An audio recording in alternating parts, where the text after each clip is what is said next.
Doctor Yunus সরকার budget ঘোষণা করেছে। এই বাজেট নিয়ে নানামুখী পর্যালোচনা হচ্ছে।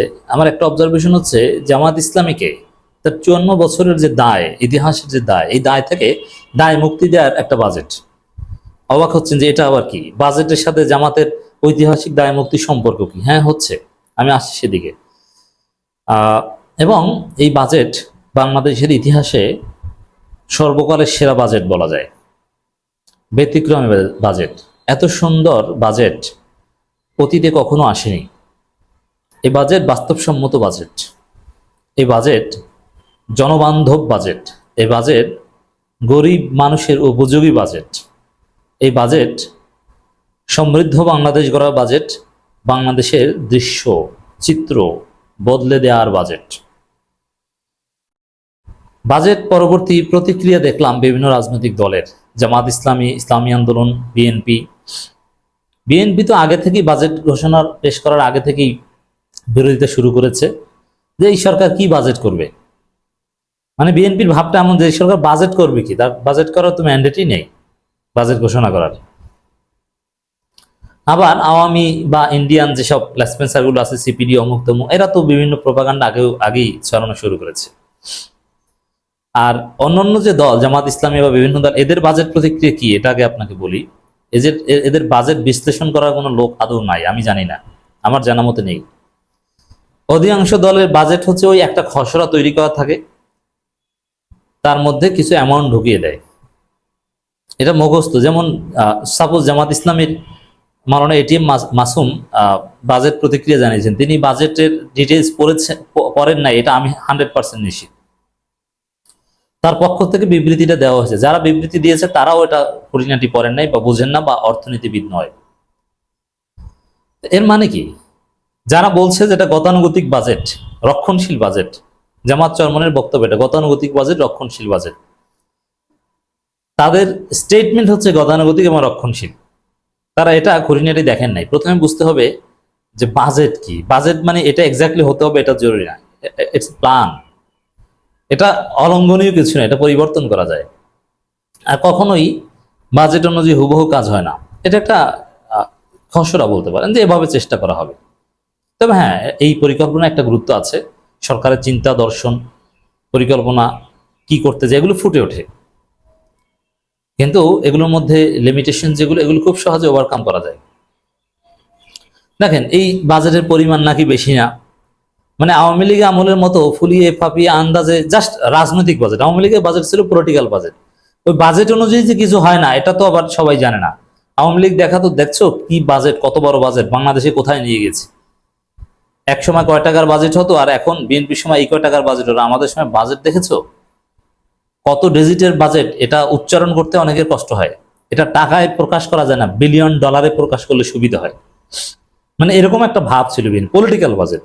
নির্বাচনের আগের বছর নির্বাচনী বাজেট, এই দেখো বাজেট করে আমরা উল্টে দিয়েছি দেশ। আওয়ামী লীগের যে বিশাল সকল পলিটিক্যাল বাজেট, নির্বাচনী বাজেট, বিএনপি মনে হয় ওরকম হলে ভালো হতো। এই জন্য বিএনপি পছন্দ না, যে ছোট বাজেট, অর্থের পরিমাণ তো কম। আরে বাজেটে এটা তো বাস্তবসম্মত বাজেট। এই বাজেটের অনেক ভালো দিক আছে বা অসাধারণ দিক আছে, ব্যতিক্রমী দিক আছে।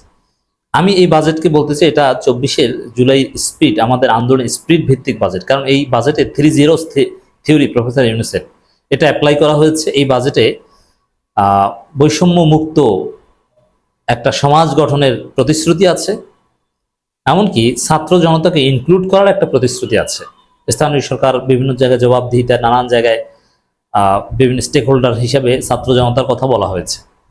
আর ছাত্র জনতাই তো আমাদের দেশকে দ্বিতীয়বার স্বাধীন করে দিয়েছে। তো এই বাজেটে যে এই 24 আমাদের গণবিপ্লবের স্পিরিটের রিফ্লেকশন হয়েছে, এটা আপনাদের চোখে অনেকে বাজেন, এটা কেন ধন্যবাদ জানান না, স্পষ্টভাবে বলা হয়েছে। তো এই বাজেট একটা ব্যতিক্রমী বাজেট। কর নীতিমালা থেকে শুরু করে রাজস্ব আহরণের বিষয়ে, আইএমএফ এর যে সংস্কারের শর্ত, নানান বিষয় এমনভাবে এখানে সমন্বয় করা হয়েছে যাতে বাংলাদেশ একটা টেকসই সংস্কারের দিকে যায়। মূল বিষয় এখন আমাদের মূল স্লোগানটি সংস্কার। এই বাজেট হচ্ছে সংস্কারমূলক বাজেট। অর্থনৈতিক নানান খাতে যে অস্থিরতা, ব্যাংকগুলো ধ্বংস হয়ে যায়, ঋণের বোঝা, এই জায়গা থেকে বাংলাদেশকে তুলে আনার বাজেট।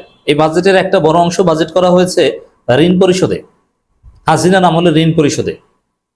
হাসিনা ঋণ নিয়ে গেছে, এটা তো রাষ্ট্র হিসেবে বাংলাদেশকে দিতে হবে। তা ঋণ পরিশোধ করে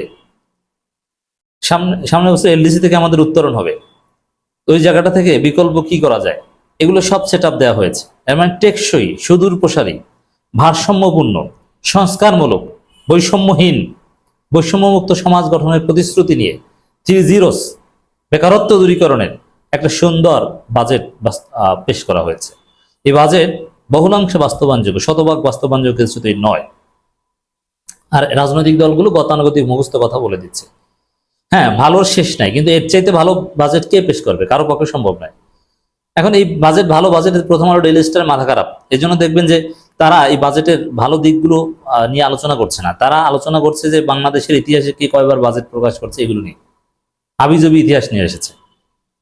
এদের রাজনীতি দেখেন। প্রথম আলো ডেইলি স্টার, মাননীয় প্রধান উপদেষ্টার সাথে 30টা দলের বৈঠক হয়েছে, 30টা দল এবং জোটের।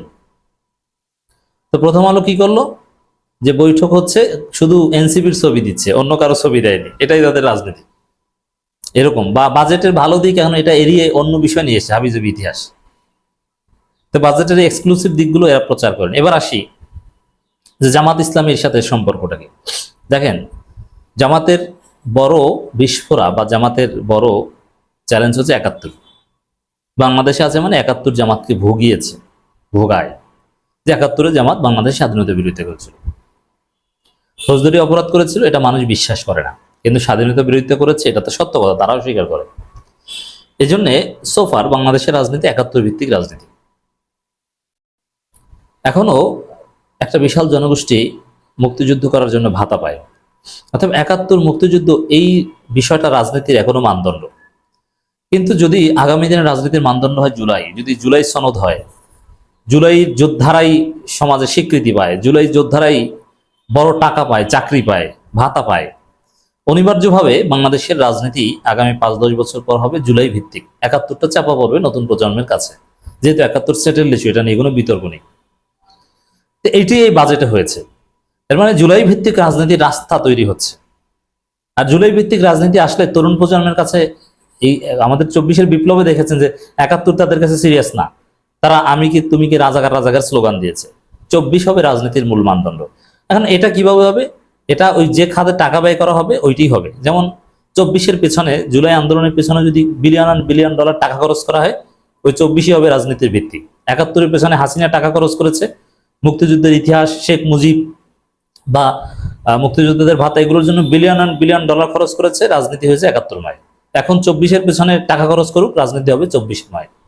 এটাই বাস্তবতা। 47-এর পেছনে যদি 71-এর মতো টাকা খরচ করতো, রাজনীতি হতো 47 নয়। আসলে খেলা হচ্ছে টাকার। আপনি যে খাতে, যে সেক্টরে টাকা খরচ করবেন, ওইটি হবে রাজনীতির মানদণ্ড।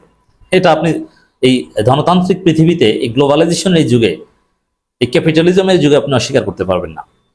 তো এই জায়গাটায় গণঅভ্যুত্থানে শহীদদের পরিবার এবং আহতদের জন্য বরাদ্দ 405 কোটি 20 লাখ টাকা। এর মানে 24-এর আন্দোলনের জন্য সরকার বরাদ্দ করছে, হিউজ অ্যামাউন্টে টাকা খরচ করছে, তাদের সুযোগ সুবিধা দিচ্ছে।